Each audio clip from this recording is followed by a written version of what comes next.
Here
you have Tim Burton's chronology. It covers what you will see in the exhibition. The monster mouth is an element that we have taken from Tim Burton's first exhibition, first comprehensive exhibition at the Museum of Modern Art in New York.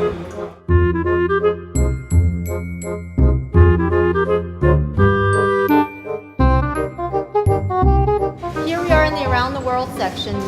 In this section you can see drawings of locations, but also around the world is very much a metaphor for the way Tim creates. Spontaneously, anywhere, while he's in a cafe, in a bar, in a hotel. So even away from his home, he's constantly creating.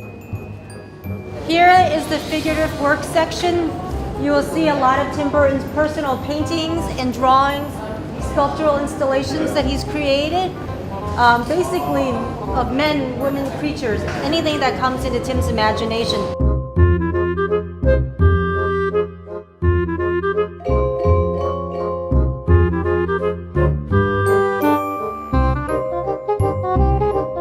Here in this section is influences.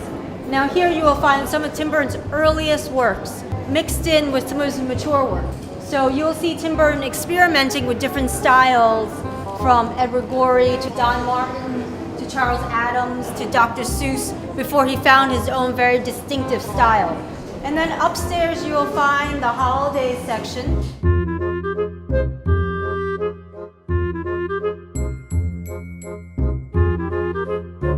This is the Polaroid section. So here Tim used a large instant camera to create Polaroids that uses props from The Nightmare Before Christmas, but also other series such as Holidays, as well as the Blue Girl series, which you will see reflects Sally from The Nightmare Before Christmas.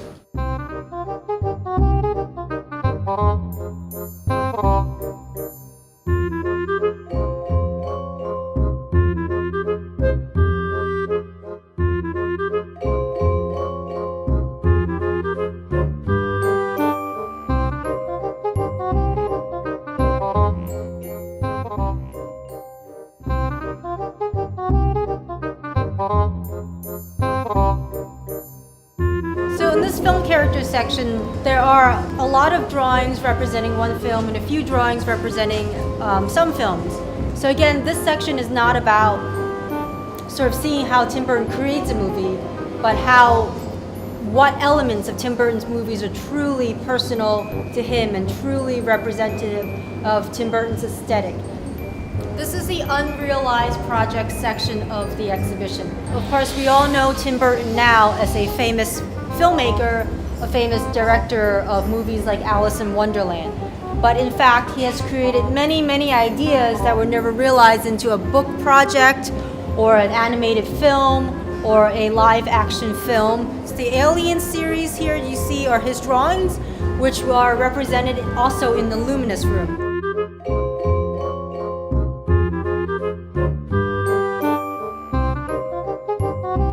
Now all of these interactive areas are from Tim Burton's projects, and they were recreated from Tim Burton's drawings. A replica of Balloon Boy, which is an inflatable that Tim Burton created for his MoMA exhibition back in 2009.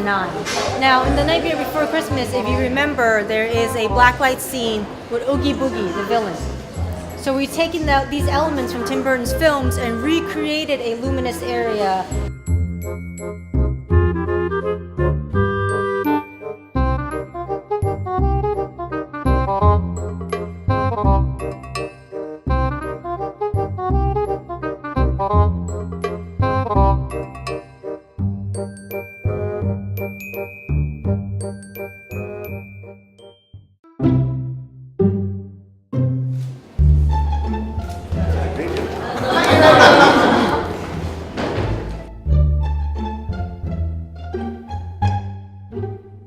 Well, I've been to Shanghai once before, about 10 years ago. I was actually scouting for a film that never happened. A few times that's happened to me, but I just thought it was an amazing city, and it was my first city that I've ever been to in China, so it was amazing. Well, I've only been here a short time, so I've basically made it out of my hotel room, looking out the window. So I've yet to really gone and able to explore. So hopefully in the next few days.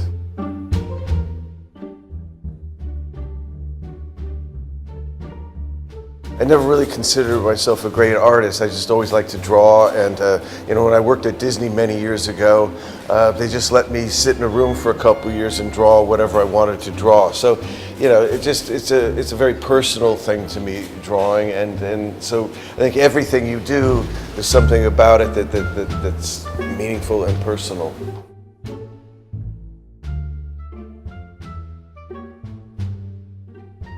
Well, I mean, I've been very lucky. Doing film, you get to incorporate all of that. I first started out at Disney as an animator. So, as an animator, you draw, you compose the shots, you shoot it, you do the editing. So, film is a very lucky medium for me because it incorporates everything.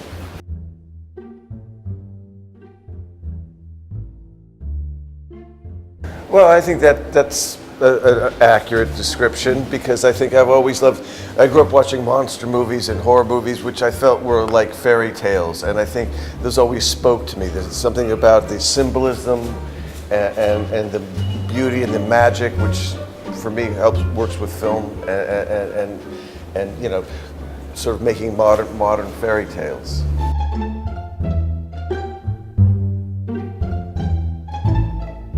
For me, I was never a good speaker. I never very verbal, so I always communicated through drawings, and that for me was the clearest way for me to communicate. And like I said, working at Disney a long time ago, I had the real, which was an unheard of opportunity to just draw whatever I wanted to draw, because I was not very good at drawing Disney style characters.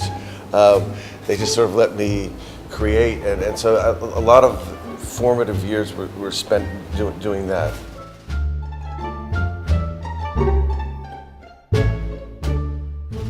I mean, technology has changed things quite a bit, but you can do lots of things, computer animation and things. But I always still like to make it as handmade as possible. I think for me, I like having elements on the sets, real sets. I think as actors and people, I think appreciate it. I've done a couple of things where it's all been green screen, and you start to go a bit crazy. There's something that's really nice about having sets, and I think actors, everybody, the crew, everybody appreciates it. So even though technology has changed, you still kind of like to bring the root and the purity and the sort of handmade quality of the film.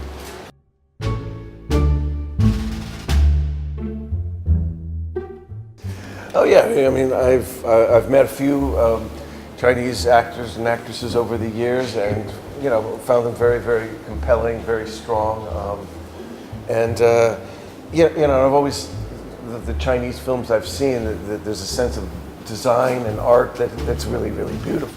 I think sort of indirectly I've been inspired by that.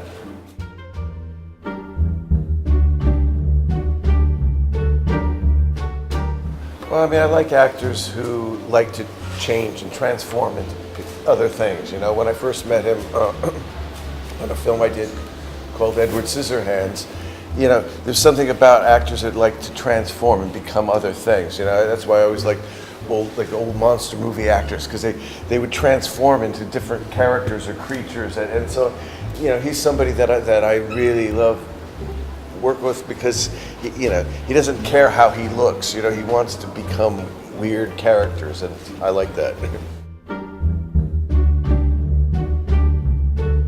I don't know. I mean, it's amazing to see. You know, it's amazing to come to a city like this, a country like this, and see this. So it's a very surreal experience for me, which I love. I love weird experiences.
Make me feel so comfortable and so welcome here, and thank you so much for the drawings, performance, everything.